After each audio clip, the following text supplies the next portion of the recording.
The most disrespected person in America is the black woman. The most unprotected person in America is the black woman. The most neglected person in America is the black woman. Hello everyone, it's Queen V-Line back to you with another video. This video pertains to the unfortunate transitioning of doctor, administrator, daughter, spouse, and community member, Dr. Antoinette Bonnie Candia Bailey. Before I begin the report and my commentary, I would like to extend my condolences to the Bailey family and families that are going through this difficult period.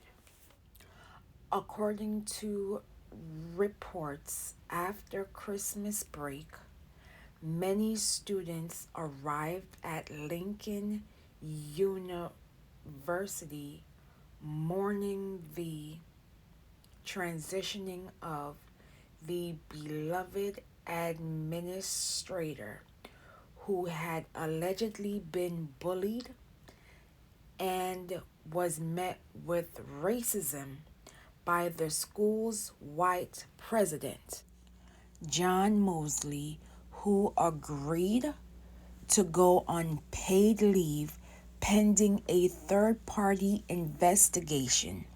Many of the school's 1,800 students and its alumni group are calling for his termination.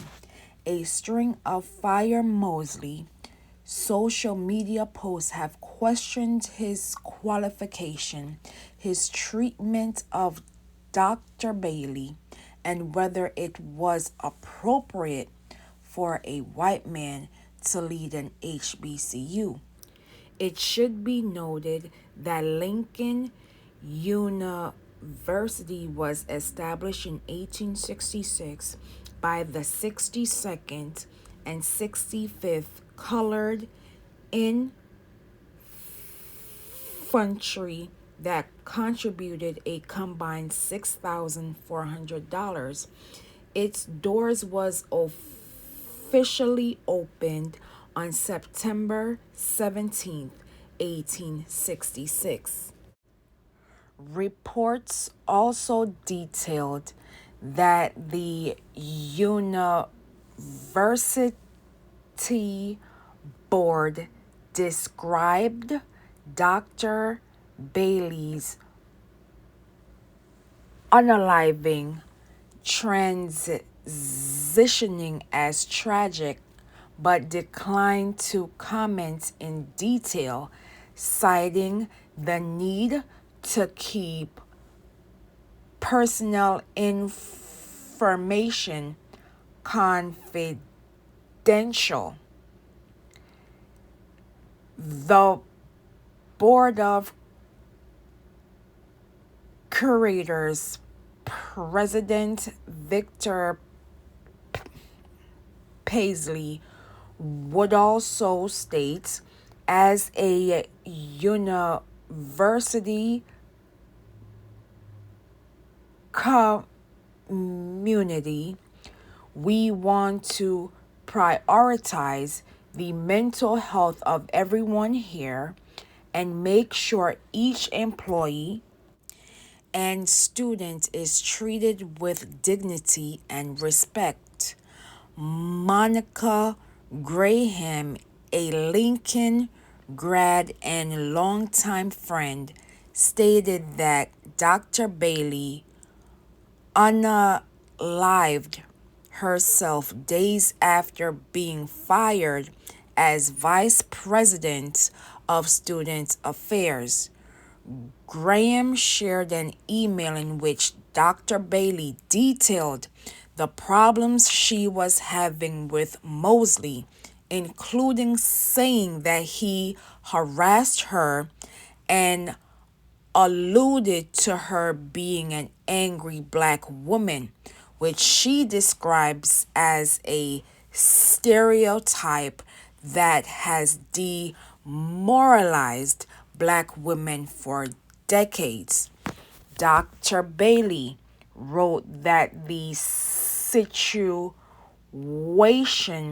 deteriorated after she requested time off through the Family Medical Leave Act to deal with her severe depression and anxiety. Emails also shared by Graham showed that Dr. Bailey had reached out to the board in November about her troubles with Mosley, and that the board apparently dismissed her concern.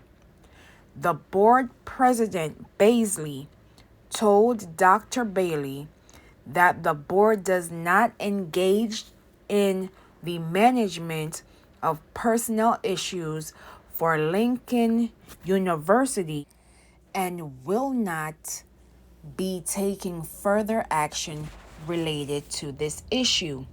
Pasley declined to comment to the AP. In addition, Mosley has not responded to an email seeking comment. Now you will watch this brief news clip and I will be back with my commentary. Is reeling after the death of Antoinette Candia Bailey, the Vice President of Student Affairs and a mentor on campus. If you knew her, you loved her, basically. But since then, there has been an outcry from students and alumni to have Lincoln's current president, John Mosley, removed. I've said early on in the administration that Dr. Mosley was a novice, and he's demonstrated his lack of skill and leadership in this capacity. Sherman Bonds, the Lincoln University National Alumni President, sent a letter to the Board of Curators following an email. She wrote a manifesto, a letter to Dr. Mosley, giving directions toward improvement in his leadership. According to Bonds, the email alleges Mosley harassed and bullied Candia Bailey. In an interview with NBC News, Candia Bailey's mother and husband say she had a strained relationship with Mosley and was fired on January 3rd. Between 5 days, her level of despair was beyond hope, and she took her life.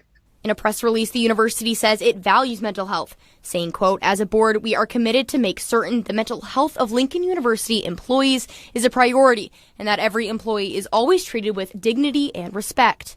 But students like Zoe want more from the university. I do look forward to seeing the resignation or firing of Dr. Mosley. I just feel like at this point we're under poor leadership. And says it goes further than just Mosley. This is unprecedented in terms of what we expect from the Board of Curators. We expect compassion, we expect resolve, and we expect immediate action, and we don't have that. Ellie La Liberté. I cannot begin to imagine the pain and trauma that the family, the friends, the students, the staff are feeling around the sudden transitioning of Dr. Antoinette Bonnie Candia Bailey. It is clear that the allegations weighed against President Mosley and some of the board members at Lincoln University needs to be investigated, not only by a quote-unquote third party, but it should be investigated by the DOJ. Here's why. If it comes out that Dr. Bailey was indeed targeted based on her mental health, Houston, we have a serious problem. I'm going to say it again. If the allegations weighed against President Mosley and the board members of Lincoln University, then the DOJ needs to step in. The Family Medical Leave Act, which was passed in 1993, state that eligible employees are entitled to 12 work weeks of leave in a 12-month period for the birth of a child and to care for the newborn child, the placement with the employee of a child for adoption or foster care, to care for the employee's spouse, child, or parent who has a serious health condition that makes the employee unable to perform the essential functions, any qualifying exigency arising out of the fact the employee's spouse, child, or parent is a covered military member on covered active duty, or 26 work weeks of leave during a single 12-month period to care for a covered service member with a serious injury or illness if the eligible employee is the service member's spouse, child, parent, or next of kin. So, since this is a federal law, the DOJ needs to get involved. Dr. Bailey followed everything to the T. She requested time off through the Family Medical Leave Act. She went to board members expressing the treatment from President Mosley and instead was dismissed. I need persons to understand that COVID-19 exposed us to things that we are still not getting over. And mental health is one of those aspects in which persons are slowly coming to light. Dr. Bailey had the strength and the courage to come forward about her mental health, and instead, and unfortunately, it was used to weaponize and pushing her out of her position. Now, we are here sending condolences to a woman who was crying out for help and no one was listening.